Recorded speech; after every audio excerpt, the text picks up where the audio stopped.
Two health plans can look almost identical. Same tight network, same low premium, and still work completely differently the moment you actually need a specialist. One makes you get a referral from a primary doctor first, an extra appointment, an extra wait. The other lets you book that specialist yourself, no permission slip, same week, not the price printed on your card. That one rule decides whether your plan works the way you need it to. By the end, you'll know exactly which of the 4 plan types is on your own card, and which of the biggest myths about it is probably costing you money or peace of mind. Meet James. He just started a new job and open enrollment is due this week. His employer handed him a menu of 4-letter codes and expects him to already know what they mean. He doesn't, and honestly, most people don't either. So let's actually break down what each one does, using real 2025 numbers so James and you can pick with your eyes open. Quick note before we start. This is decision math, not financial or insurance advice, so talk to a licensed pro before you act. Some links in the description are affiliate links. If you use them, they may earn us a small commission at no cost to you, which helps keep these free. Always run your own numbers. What pays us never changes the verdict. Here's why this decision is worth 10 minutes of your time. The average PPO costs $9,818 a year for single coverage in 2025, already above the $9,325 overall average across every plan type. Pick wrong, and you're overpaying every month for flexibility you'll barely use.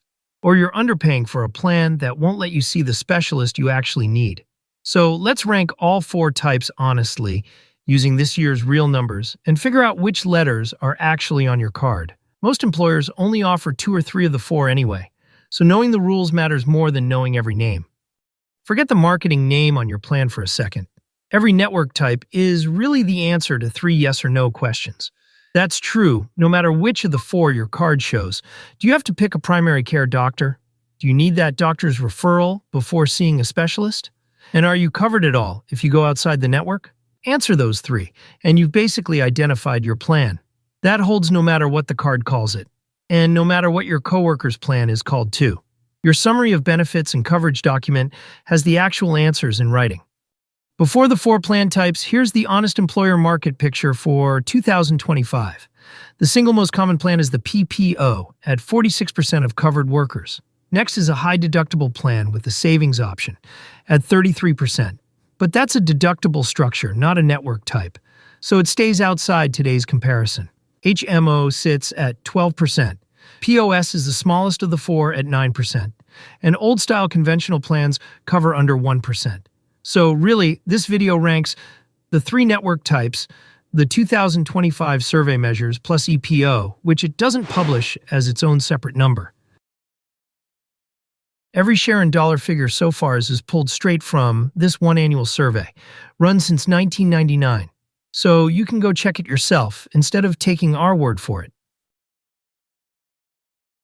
Here's the whole thing on one card. Every plan comes down to 3 yes or no questions. First, do you need a primary care doctor at all? HMO and POS say yes. PPO and EPO say no. Second, do you need a referral before seeing a specialist? Same split. HMO and POS require it. PPO and EPO don't. Third, is care outside the network covered? HMO and EPO say no, except in an emergency. PPO and POS say yes, but you pay more.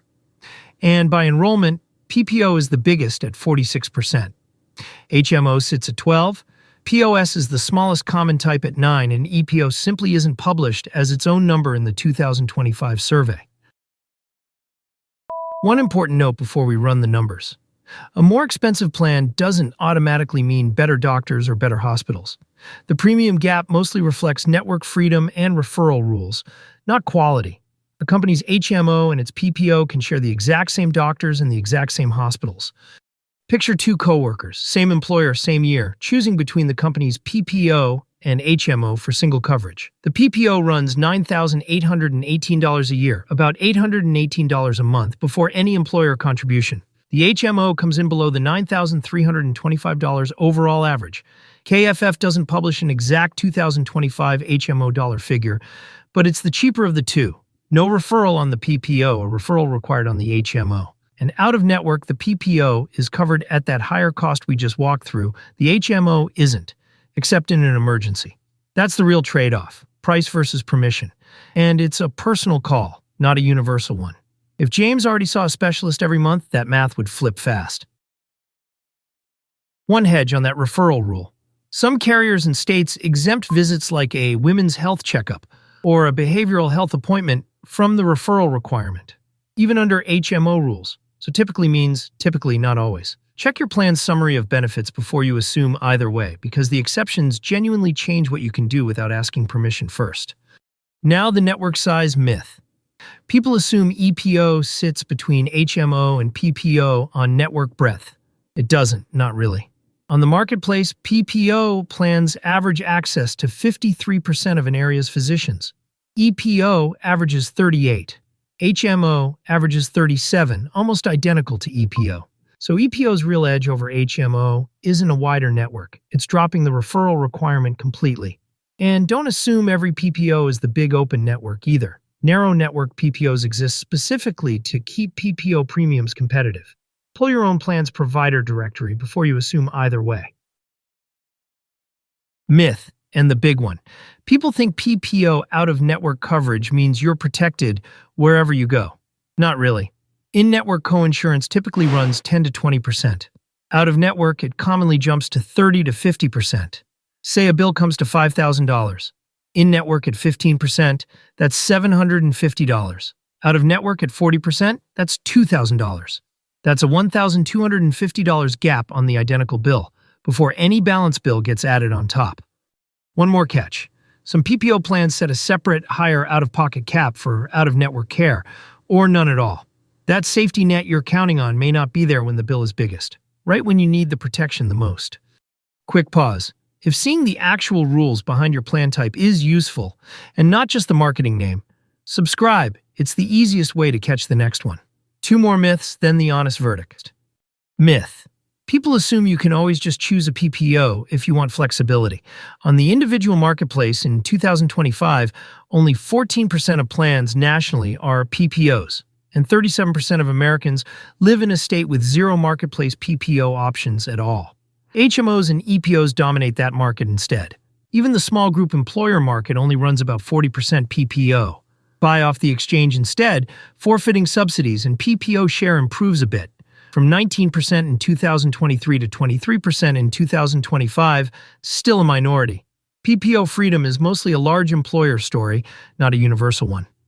Last myth. POS gets treated like the common middle-of-the-road plan.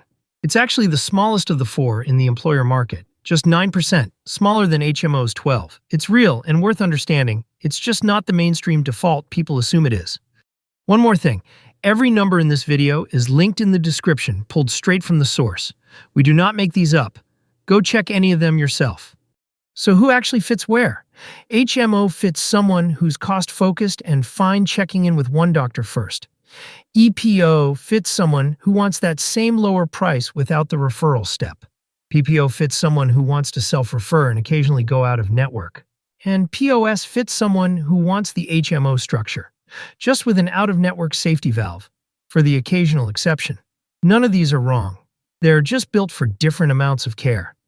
So here's the turn. There's no universally correct plan type. There's only the plan type that fits. It matches how you actually use care. Pull out your own card right now. Does it require a primary doctor? Does it require a referral? Is anything covered outside the network? Those 3 answers tell you more. The plan's brand name never will. They're usually printed right on your summary of benefits and coverage. So, James, he walked through his employer's menu with the 3 questions instead of the 4 letters. He rarely needs a specialist, and he's fine checking in with one doctor first, so the PPO's freedom would cost him real money he wouldn't use. The extra referral step from an HMO is a trade he'll barely feel. For someone who self-refers constantly or travels a lot, that calculus flips completely. Match the plan to your own life, not the name on the card. And remember, costs still vary by state and by year. Weigh your whole year, not just the premium. A cheaper monthly bill with a brutal deductible can still cost more if you actually get sick. 3 things to actually do. First, check your own card's rules: the doctor requirement, the referral requirement, and the out-of-network rule.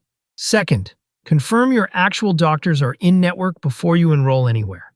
Network size varies plan to plan, even within the same type. And third, stop assuming the plan's name alone settles your cost or your care, because now you know it doesn't. Run all three before you sign anything.